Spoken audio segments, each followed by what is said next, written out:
Okay, hello. I thought I would show you my palette because I was saying how messy it is. So don't worry if your palettes get really messy. I wanted to do a small demonstration just for you to follow along with, for you to practice if you want to at home. No big deal if you don't, but yeah, we'll go over what we were going over the other day. If you have block watercolour like this, don't forget to add a little bit of water just by dipping your brush in and allowing it to be all drippy, and then just leaning it over the top and sort of touching it to the edge of your little pan on whatever colour you want.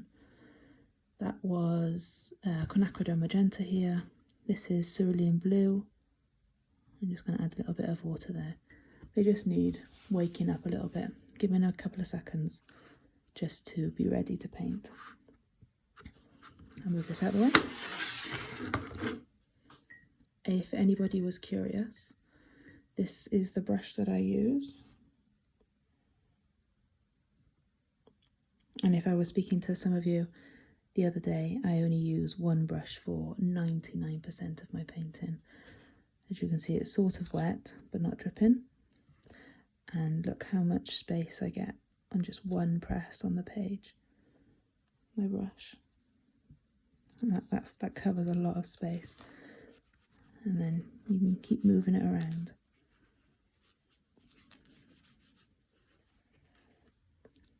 You probably can't see that, but so your brush really does make a difference.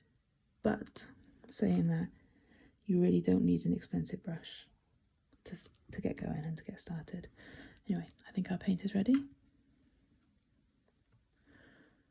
Okay, let me just show you.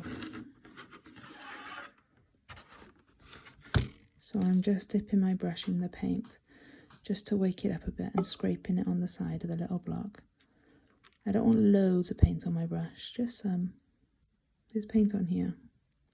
It's not dripping off.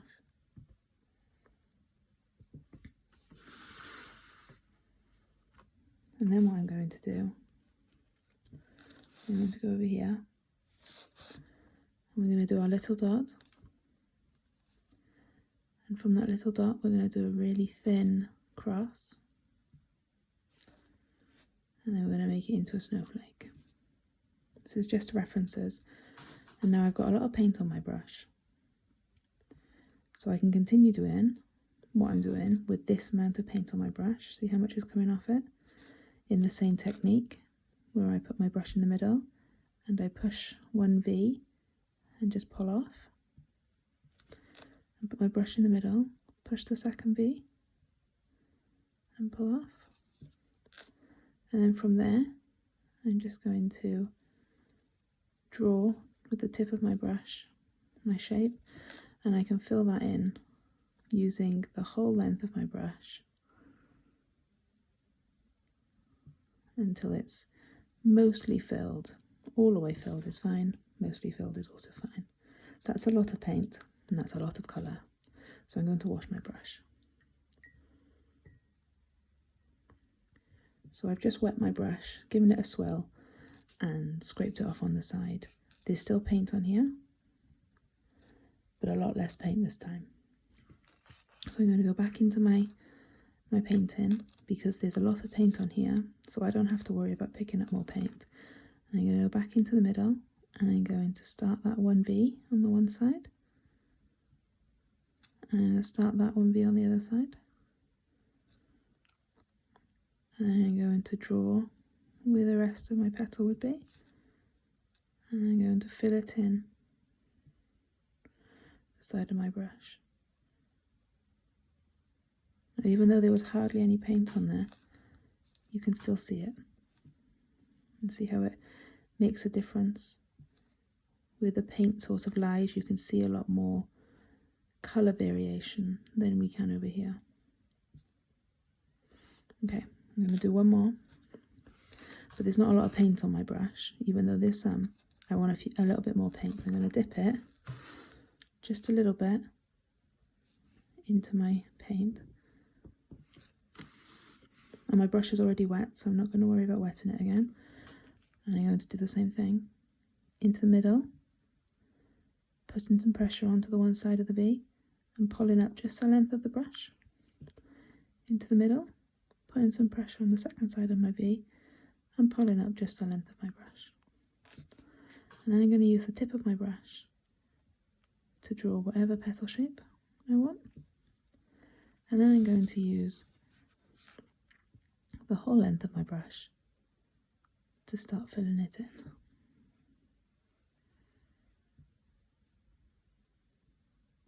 Remembering that wherever the end of my brush leaves the page is where I'll leave the most paint. So I can pick up this paint and pull it up to the top and release it up there.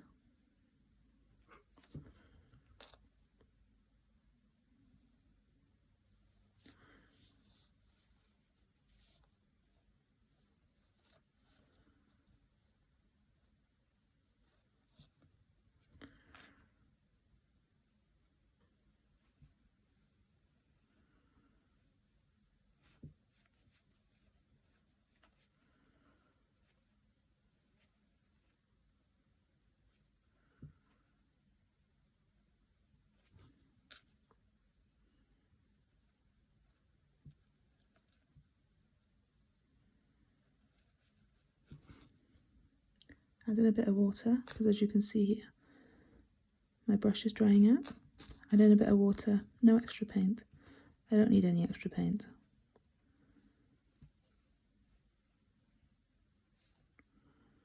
Now looking at my painting, the outside has dried a lot quicker than the inside. So I'm now going to pick up a bit of extra paint, just a small dab, just on the very end. And I'm going to add it to my painting.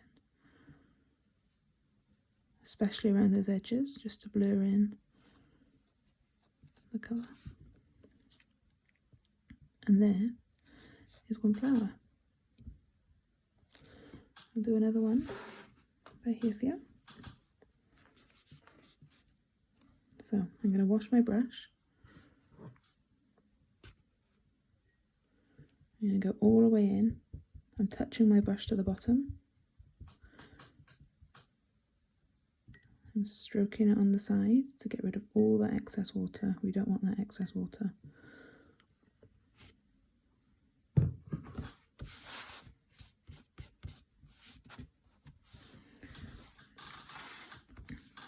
With this wet brush, I'm going into my inky paint and picking up some on the ends, scraping it off if I don't want too much. And I'm choosing my dot by there.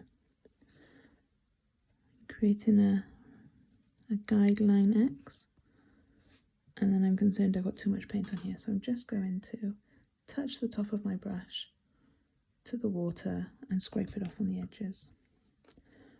Now I can go in with my two V's, the shape of my petal, and fill it in. My two V's, shape of my petal, and fill it in. My two V's, shape of my petal, and fill it in. I'm not being very precious. We can wait for this to dry and do another layer. Heat gun noise.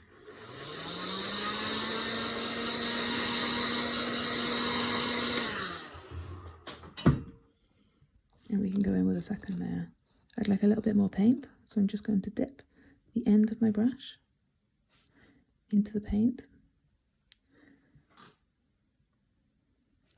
and back into the middle, one side of my V, second side of my V.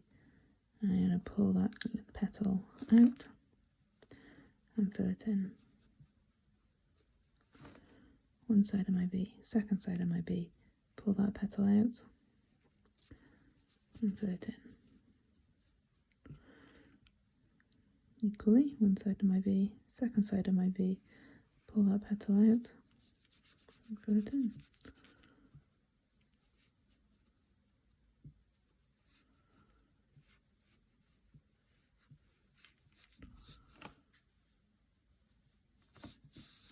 I hope this helps, and I hope you give it a try.